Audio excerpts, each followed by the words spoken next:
no haray en nana tenen talata alkamisa haray ɗum koye arabu yowiti si ɗon fala joni ɗo wo joni e ñalaɗe semaine on koyen innu aaɓude mi anda jeslare e tout ça hina innu tenen wona e wiw tenen talata alarba alkamisa wo ɗum ɗon koye arabu yowiti joni noon déjà kala ko tawruɗa mamaɓe ma depuis déjà plus de 300 ans 400 ans ɗum normalement si way ko a seeɗuɗo ka haalor ɗum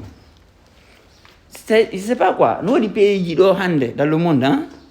so inni ɗo par exemple yahay ɗo inno Gambie en jo Gambie ala ko Sénégal to woodi et pourtant Gambie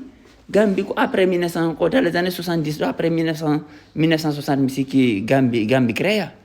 par ce que hari Gambie Sénégal ko pays goto non en fait pays ji busko won ɗo wona 200 ans ki mbaɗi créa wano pays ji Eswatini pays ji busa e Guinée Kérol wano forêt Guinée ko en 1900 à 1899 ukkita e Guinée on faami est ce que no ɗawa yawde ɗo inna par exemple Mali en joni nawa Mali et pourtant Mali hari e Sénégal ko leydi wotir ɗawa yawde inna Mali en joni Mali ala ko Séné Mali mi anda honno maɗo yaaɗo inna Burkina bejo Burkina ala par ce que hari Burkina e Côte d'Ivoire ko pays goto ɗum ɗo ley yonali 200 ans hino les mêmes gars innoɓe ko mémoire Almami Boubacar Bira mémoire Alpha Yaya mémoire Ceerno Samba Mombeya honno yirayno tenen ñalaɗe yontere nde ñalɗi yontere nde Ceerno Samba Mombeya mo ɓurɗo mawninde o ko tenen talata ɓe wiyayno frère ko tenen talata joni andi joni yeete men ko ha honto falɗo en hootu en fait ko duuɓi wulure ɓawɗo ka ko duuɓi 500 ɓawɗo yiyete men ko homɓe woni ka tuggi ɗon ɗo homɓe woni fondore mon nden en fait on woni référencement ça veut dire que ko Koli Tenguela en ka ko Almami Boubacar Biro en ka ko Ceerno Samba Mombeya en ka ko woɓɓe go ɓawa avant Koli Tenguela en par ce que il faut que yiyama on fama ɗum noon si tawi inni ko o inni ɗon fala revisitude hay ko Ceerno Samba Mombeya en jokkuno wolayno sous prétexte que yimɓe ari inni on tenen talata e ɗuma ko haala koye arabe ok mais ɗon andi on anda tarika Fouta par ce que Fouta Diallo e wolayno arabe ka haala arabe ka jeeya e men quelque part fiyon ɗum hatta revendique on jeyto ɗon ɓurton jeytade ɓurton haalorde ko tawɗo mama momen ko c'est que si tawi mamajo ma hay wujjuno eɗa andi pellet o wujjo mais ɗum lutti ɓuuri ndaara hay manikaɓe kon ɓe windi ka charte demande ɓeni wo fenade wande duuɓi 150 wo won tigonga ka par ce que kamɓe ko ɗon ɓe tuggi ko ɗon ɓe haalorta piiji ɗi honno ara tawa goɗɗum e nder héritage de 500 ans innano ɗum ɗo enen jeeyi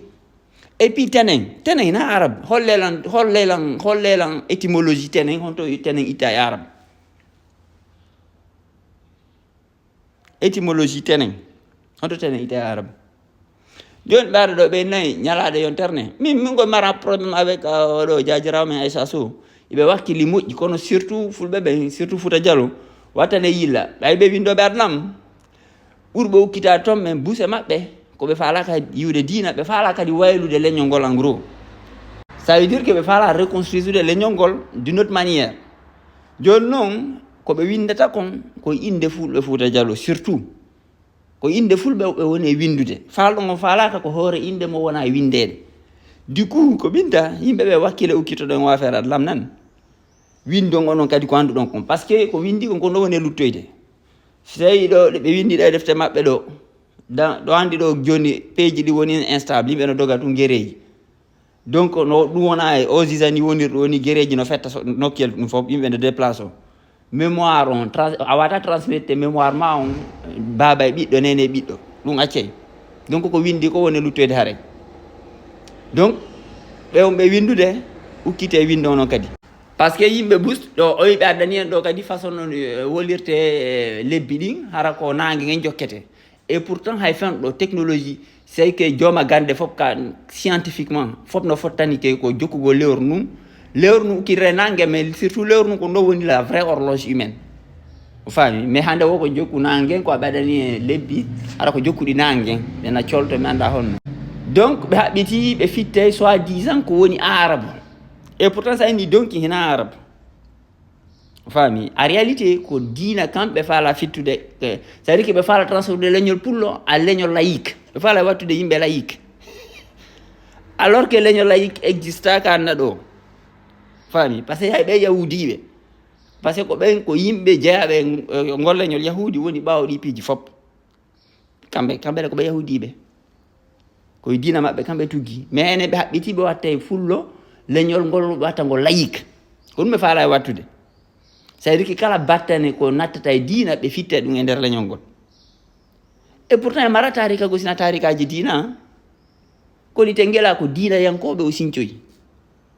hay so tawi peut être na diina no fo jokkirde ɗo ni hande men ko deniyanke saltigui deniyanke san deniyankeɓe ɓen futatorto ko le diina yanko ko ɗum firi koye anglais windi inde ne diina yankoɓe dinankeɓe un truc comme ça joni noon ono woloɓe ɗo innake joni nayinu tenen talata en sidi suit alarba yeyete men ko ha honto falɗa en hootu par ce que so inni ko ha tellen alma bocar bureau en génération ɓengen haɓunoɓe defandugol fouta ɓen ko tenen innayno ɓen ko donki innayno ɓen ko jombente innayno jombente no haala arabe de tenen wona haala arabe c'est à dire que ɓe faami kinnoto ko culture arabe woni yaltinde fulɓe ɓen en vrai ko diina kamɓe faala yaltinde fulɓe ɓe mais ɓe ɓaarori keno ɗum ɗo ko haala arabe iwri mais haalaji si tawi ɗi jeydi spiritualité diina goota ɗi senduda e karfeje ɗum hollirali ke o tenen talata ko arabe ɓen ƴetti on faami par ce que arabe meeɗa en colonise surtout Fouta Diallo donc ala kay nden ɗon ko arabe colonisation arabe ƴeɗɗen ɗe karfeje et puis hay so tawino sah ko waɗi plus de 500 ans e nder ma hiɗa mari plein droit revendique ɗum hay c'est à dire que hay 150 ans ɗo hari France nani wayi so jetti jangge histoire France kayente Alsace ɗo avant guerre mondiale o ɗo première guerre mondiale hari na France jeeyi hari ko Allemagne jeeyi est ce que no aya hande tawa ɓe hinaɓe français ita goɗɗum wonu e mum depuis 500 ans aro yeddon ɗum par ce que ara c'est à dire que fenɗo nini ko no wadde ɗo yeddude mamaɓe mum 500 ans tawi que ono ɓeɗo fof ko majjuɓe en fait hay ceerno samba mum ɓeya mo mantor ton andi onon kadi aro mara hakkille ɓeno fof aɗo majji par ce que ɓeneno tenen de joni ani ɓeno fof anda e karama koɓe ko won hakkude ɗon fof almami umaro alpha yaya ɗum fof ar ko feeti ɓe en fait ko ɗum fallo winnude ko ha on to faali o mentalité ɗo noon koko min o vidéo ɗa toroɗoɓe ɗum télé sénégal ga e Fouta Toro ko ɓe woni initiateur o mouvement ko ɓe ari haɓɓiti fittey sous prétexte que naare ɓe Mauritanie no sonjunoɓe ɓe haɓɓiti ɓe te kala ko woni référence Allah bon toon sa no wawi nanade par ce que naare ɓe har nadidirde ɓe kono enen Fouta Diallo maran probléme karfeje ɗe jeyduɗen enen haala arabu kan ko enen jeyɗe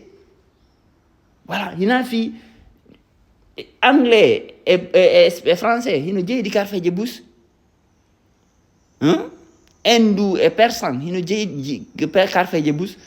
haala persan iranien on e arabe no jeydi karfeje bus kono mo ɓe jogoto ka beru ko jogui kon mais c'est pas kono woni kawre mo en fait ganone sukude ɗo wawi moƴƴinde haala hara ka jeyda e haala hay gota c'est à dire que ko jooɗagol ɗo ene ɗo nde kar feere ɗo nde yitete ka manika ɓen ko manika nde kar feere ɗo nde yitete ka soso ɓen ko soso nde kar feere ɗo ko yitete ka arabu ɓen ko arabu nde kar feere ɗo nde yitete ka français ɓen ko français nde kar feere ɗo nde yitte quel est votre problème joni noon ko min tan fulɓe Fouta Diallo ɓe andi min ko ɗum saabi pour la motive uda hokkugol affaire adlam par ce que falɗo ngo falaka ɓe windude e inde mum c'est ça le problème ina fiidema kamɓe tigiri koɓe probléme ina min golli kamɓe wano station ɓe bonide ɓe darani ɓe wadde effort ji kono andi si goɗɗo waɗi effort e négatif ko boni nder ton kon ko ɗum ɗo wirte essaye clarifié gol argol ɗo innake ina innu Allah joni ko innu gueno Alma Bocar en ko Allah ɓe wiyayno ndaare hay signature makko ko Allah menen mi yeddama maɓe amen ɗo duuɓi temeɗɗe joyi ɗen fof mi yeddataɓe Allah danɗum e yeddugol Alma Bocar bire ma ɗum Alpha Yaya ma ɗum Almami Oumarou en ma ɗum hay ceerno Samba mom ɓen ko Allah wiyayno on faami yinne guenoɗe mbeɗen andi ɗe existe voilà innugol ɗo ko tenen talata hay inde ɗe mari inteɓe alarba inde inneɓe tenen donc naate e mum dénonçon dénoncer ɗi manipiji par ce que waɗoyta fitna janggo par ce que ɓe haɓɓiti ɓe wayla e leñol ngol